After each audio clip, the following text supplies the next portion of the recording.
Este vídeo é indicado para todos os públicos. Versão brasileira.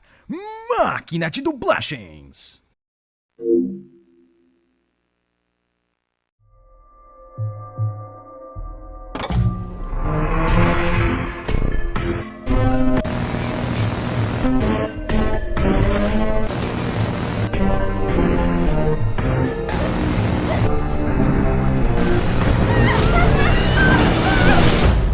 Não tem como sair. Nunca. Olá, internet! Bem-vindos ao Film Theory! O programa que teoriza dia após dia, após dia, após dia, após dia, sem saber por quê. E que tal falarmos sobre o incrível circo digital? Você, minha amiga, entrou por acaso num mundo incrível de maravilhas, onde tudo é possível. Só não pode falar palavrão. Ai, caramba.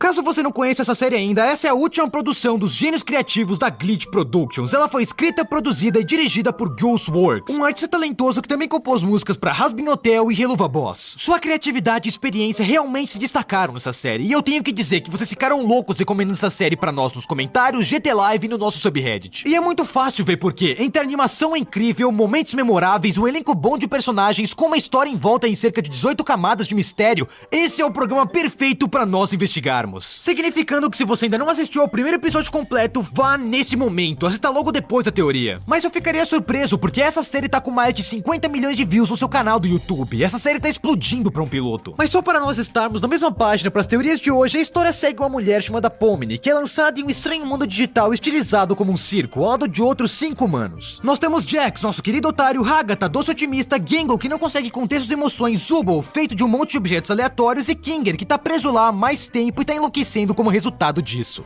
Todo o circo é dirigido por um mestre de pista chamado Caim, que de acordo com o site do programa é, abre aspas, uma IA maluca, e todos os humanos estão sujeitos aos seus desejos a todo momento. Cacilda, você tem razão. Jax, a gente tem que ter uma nova aventura para mais nova integrante, a Pomni. Eu disse isso 5 minutos atrás. No entanto, os humanos não necessariamente querem participar dessas aventuras, estão constantemente tentando encontrar maneiras de escapar. Isso levou até alguns deles à loucura, fazendo com que eles fossem abstraídos, onde eles se tornam monstros. Caso em questão, o palhaço Kaufman, que era obcecado em encontrar a saída e é abstraído pouco antes da Pomni chegar. Ai, o Kaufman enlouqueceu. Tá tudo bem. O que é isso? E mesmo quando a Pomni encontra a saída nesse episódio piloto, a saída não leva a lugar nenhum, são apenas corredores e escritórios se repetindo, basicamente as backrooms. Acontece que Caim fez essa saída na esperança de dar aos humanos o que eles queriam, mas ele simplesmente não sabia o que pôr no outro lado. Eu tenho que me desculpar por ter mentido a respeito da saída. Eu tava com tanta dificuldade em saber o que colocar do outro lado que eu acabei nunca conseguindo terminar. E é mais ou menos aí que deixamos o elenco colorido de um incrível circo digital após esse primeiro episódio. E nós já temos tantas coisas que podemos explorar sobre esse mundo, tantas perguntas que queremos respostas, como: quem realmente está por trás do circo digital? Tem uma maneira real de sair ou eles estão presos para sempre? Personagens como Kaufman realmente se foram ou podem ser trazidos de volta de alguma forma? E eu sinto dizer, mas eu não tenho muitas respostas para isso. Ainda não. Por mais de tudo que a Glitch e a Ghostworks tenham colocado nesse primeiro episódio, eles fizeram uma jogada esperta de não nos darem muitas respostas. Mas eu acho que eles nos deram muito para teorizar. Portanto, aqui estão 3 teorias sobre o incrível circo digital. Não corram para as portas de saída, amigos, porque estamos entrando. E vamos começar com algo em menor escala aqui. Teoria número 1. Tudo no show é literalmente um videogame ambientado no final dos anos 90. Bem, tem muitos elementos nesse primeiro episódio que sugerem que esse é um mundo de videogame. Por exemplo, logo no início temos uma tela de título pixelizada pro show, claramente estilizada no estilo de jogos antigos de PC, PlayStation e do 64. Isso fica ainda mais evidente em um vídeo secreto que você pode encontrar acessando o site wackywatch.com, um link mostrado na tela durante o episódio que nos mostra o menu principal desse jogo. Também vemos um vaso de flores caindo no chão e bugando nele, como um erro antigo de engines de programação. Caim menciona que ele criou o mundo digital na estranha área dos escritórios das backrooms, de maneira muito semelhante à forma como o desenvolvedor criaria as primeiras áreas de um jogo. Além disso, quando a Pomni entra no mundo digital, ela diz: Eu só coloquei um headset estranho e agora eu tô aqui. Novamente implicando diretamente que tudo isso é um jogo. Ela colocou um headset VR e foi transportada para o mundo do circo digital. Tudo isso se encaixa e deveria ser bem óbvio para o espectador casual. No entanto, o que não é tão óbvio é que isso se passa no final dos anos 90 e não nos nossos dias atuais, como você poderia esperar de algo que está falando sobre o uso de óculos VR. E nós temos muitas provas circunstanciais que nos levam a essa conclusão. Primeiro, Primeiro, praticamente toda a tecnologia que vemos ao longo da série parece ser retirada dos anos 90. Sempre que vemos o computador no piloto, são sempre monitores CTR brancos e computadores em torre grandes e brancos, lembrando os modelos fabricados por empresas como a Dell e a Gateway no final dos anos 90 e início dos anos 2000. E isso vale tanto pro episódio em questão, como também pro material extra também. No mesmo comercial da WeckWatch, vemos um computador de verdade com o mesmo design antigo. Além disso, o início desse vídeo da WeckWatch diz se tratar de uma fita antiga recuperada com uma data que tá censurada. E a degradação da fita entrega que não só o vídeo é antigo, como também a recuperação foi feita há bastante tempo. No entanto, isso foi além da tecnologia usada na série. Muitos personagens e iconografia do piloto lembram muitos personagens populares e ideias dos anos 90 e início dos anos 2000. O design da Pomni parece ter muita influência da série antiga Night into Dreams da SEGA. Jax compartilha inspiração de design e um nome semelhante com Max, o coelho dos jogos Sane Max. Bubble claramente tinha inspiração dos Chain Chomps de Super Mario. Jax e Gengon foram claramente inspirados por personagens como Pop e o Astro, do antigo desenho animado 3D japonês. Enquanto Caim e o Circo Digital lembram a trama e o vilão de I Have No Mouth and I Must Scream, um conto de Harlan Ellison adaptado para um jogo de aventura point and click em 1995. De qualquer ângulo que você olhe, é muito claro que os criadores querem que a série tenha aquela mesma vibe dos anos 90 pela qual a gente tem tanta nostalgia. Mas você pode estar pensando, espera aí, eles estão falando sobre headsets VR aqui, isso é uma coisa moderna, certo? A série não poderia só ser inspirada nos anos 90 em vez de ter que se passar nos anos 90? E esse é um bom ponto, muitos avanços na tecnologia de realidade virtual foram feitos apenas na última década, especialmente quando falamos de jogos. Mas isso não significa que a tecnologia VR não existia nos anos 90. E eu não tô falando só dos primitivos gráficos preto e vermelho do Virtual Boy. Lá em 1991, a SEGA anunciou o SEGA VR. Em 93, a Virtuality criou o Mega Visor Display. E em 1995, a Force Technology lançou o VFX1 Headset, só para citar alguns exemplos. E vendo imagens desses antigos itens, eles não parecem muito diferentes do mundo que vemos no incrível circo digital. Texturas simples, formas rudimentares e poligonais, não tem muitos detalhes por aqui, mas por um bom motivo, já que esses dispositivos não conseguiam lidar com muitos detalhes. Uma história aqui, eu tenho algumas experiências em primeira mão com esses dispositivos rudimentares. O Great Lake Science Center em Cleveland, Ohio, tinha uma exposição especial sobre tecnologia VR em seu porão quando eu era criança. E aquilo explodiu a minha mente com a quantidade de cabos que aquilo precisava para funcionar. Parecia até que você estava entrando na Matrix. Você tinha que esperar 45 minutos para colocar um desses headsets, mas de repente você estava imerso num videogame. Era simples, eu tava andando por um campo roxo com um monte de montanhas verdes triangulares ao fundo, mas foi muito eficaz e capturou minha imaginação por décadas a fins. Tanto que, embora tenha sido uma experiência de 5 minutos que aconteceu na minha vida há 2 décadas, eu ainda me lembro desse dia vividamente até hoje. Continuando, deixando mais histórias de infância de lado, o resumo de tudo isso é que tudo que vemos na série aponta pra isso que tá acontecendo no passado e não no presente. Tudo isso já aconteceu do nosso ponto de vista, estamos só vendo os eventos se desenrolarem agora. Então agora que sabemos que estamos num videogame dos anos 90, vamos nos aprofundar um pouco mais aqui. Teoria número 2, Pomni ajudou a criar essa simulação infernal que eles estão presos. É uma afirmação arriscada, então o que me faz dizer isso? Bem, algumas coisas. Primeiro, uma das cenas que realmente chamou minha atenção enquanto eu assisti e reassisti o piloto foi a sequência que a Pomni tá correndo pelas backrooms no outro lado da porta de saída. Em um momento, ela entra numa sala de escritório mais corporativa, com computadores e cubículos, antes de parar pra encarar pra uma das mesas em particular. Isso é apresentado como um grande momento, e ficamos com essa imagem por um longo tempo, enquanto o movimento de câmera clássico estilo dolly zoom atinge tanto a mesa quanto a Pomni antes dela ter uma espécie de colapso psicológico. Tudo começa a piscar e ela começa a rir descontroladamente antes de sair dali. Tudo isso é realmente desconfortável e perturbador e claramente destinado a nos deixar com uma grande impressão. Mas por quê? Bem, porque essa mesa não é apenas alguma simulação que Caim inventou para as backrooms. Ela se baseia em um lugar real, no mundo real desse universo, fora da simulação. Um lugar que realmente vemos nesse episódio. Nos momentos finais, bem antes dos créditos rolarem, temos um zoom para fora do circo e pelo vazio, revelando que tudo isso aconteceu dentro de um computador. E faz sentido, já que estabelecemos que tudo isso é uma grande simulação. Mas olha pro computador e pra mesa. É exatamente a mesma configuração que vimos anteriormente no episódio na parte das backrooms. O mesmo equipamento antigo à esquerda, os mesmos arquivos à direita, o mesmo monitor, retrô e teclado, o mesmo gabinete e alto-falantes, os mesmos headsets VR.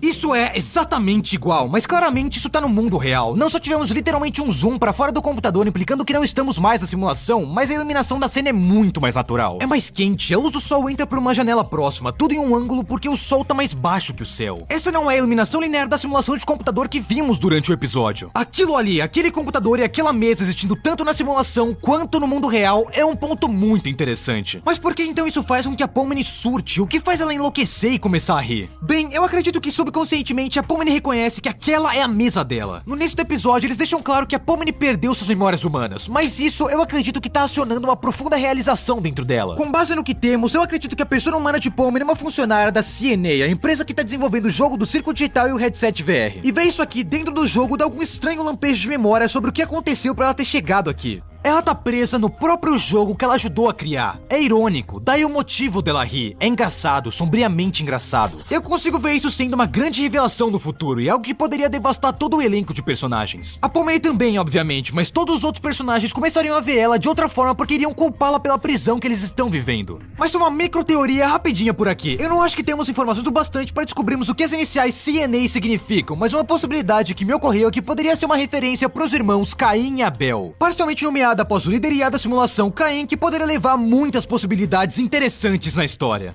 Veja bem, Caim e Abel são irmãos que são filhos de Adão e Eva, com Caim eventualmente matando seu irmão e criando o primeiro assassinato do mundo. Enfim, você sabe como gostamos de uma boa referência bíblica aqui. Eu só queria mencionar isso caso obtermos mais pistas no futuro. Mas algo que temos mais que pistas o bastante é a teoria número 3. Todos os personagens não são realmente humanos presos dentro do circo digital. Em vez disso, são cópias digitais dos cérebros desses humanos que colocaram esses headsets, clonados e forçados a entrar na simulação. Agora, isso sim é uma grande aposta. Quer dizer, a primeira linha que a Pomni diz na série é praticamente: oh não, eu sou uma mana que colocou um headset e agora eu tô presa aqui. Então Caim complementa com isso. Olha só! Parece que um novo humano entrou nesta dimensão! Humana, ele a chamou de humana, e isso se alinha com o que vimos na sinopse da série, que chama Pomni e os outros que estão presos ali de humanos, em contraste com Caim sendo uma IA. Sentença da sinopse. Uma mulher fica presa em um mundo virtual maluco junto com outros 5 humanos, e agora estão sujeitos aos caprichos de uma IA maluca e seus traumas pessoais. Além disso, eu pessoalmente gosto da imagem de um monte de pessoas presas nesses headsets VR lá em Sword Art Online. Mas com tudo o que foi dito, eu acredito que tem muitas mais provas apontando para esses personagens serem clones digitalizados em vez de serem seres humanos reais. Por exemplo, como eu mencionei acima, Pomni começa a ficar um pouco louca quando ela vê a sua mesa do mundo real nas backrooms do circo. Mas pense comigo, o que tinha naquela mesa? Um headset, claramente um headset que não tava na cabeça de nenhum humano. E isso não é uma coisa só da simulação, ele também tá lá na mesa no mundo real como vimos na última cena do piloto. Se tivesse um humano preso no circo digital com um headset firmemente colocado na sua cabeça sem conseguir tirar, eles não deviam, sabe, tá presos lá com um headset na cabeça? Dado o pouco que temos pra trabalhar agora, faz mais sentido que a Pomni tenha colocado o headset, teve sua consciência copiada pro jogo e depois simplesmente tirou o headset e foi pra casa. Enquanto isso, Pomni no jogo não pode tirar porque ela não é mais um humano de carne e osso, ela é uma cópia digital cujas memórias começam no momento que o headset foi colocado. E mesmo se estivermos errados, essa mesa não for da Pomni, todos os outros personagens passaram por esse mesmo processo quando entraram, como o Jack sugeriu sarcasticamente quando disse: Como é que eu tiro esse headset de mim? É só continuar puxando, menina. Deu certo pra todo mundo. Eles todos tentaram a mesma coisa e isso não funcionou pra nenhum deles. Todos eles são cópias digitais agarrando um headset VR que só não tá mais lá. Mas sabe o que realmente me convenceu dessa teoria? Os manequins.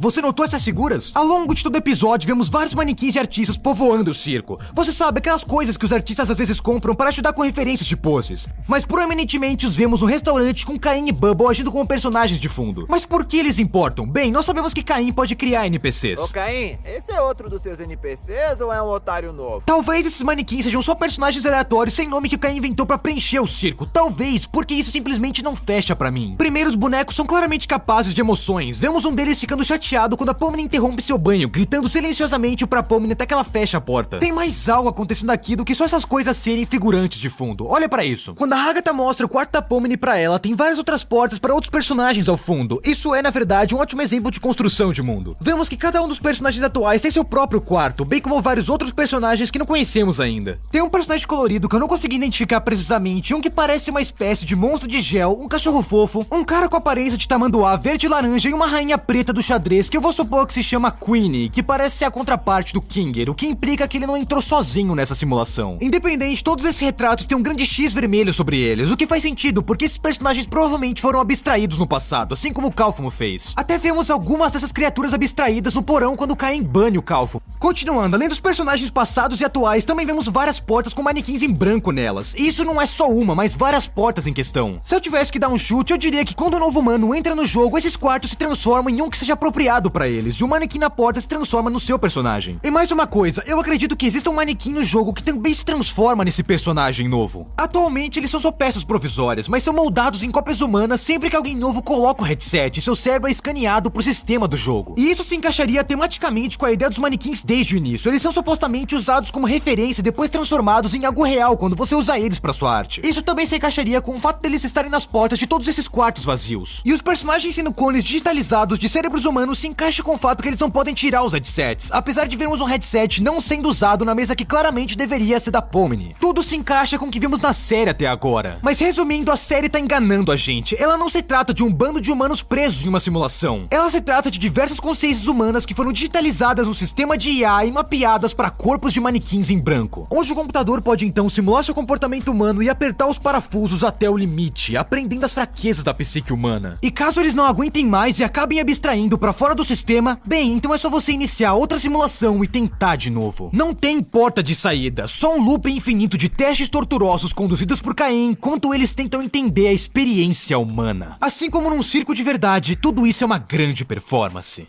Mas ei, isso é só uma teoria dos filmes! E corta!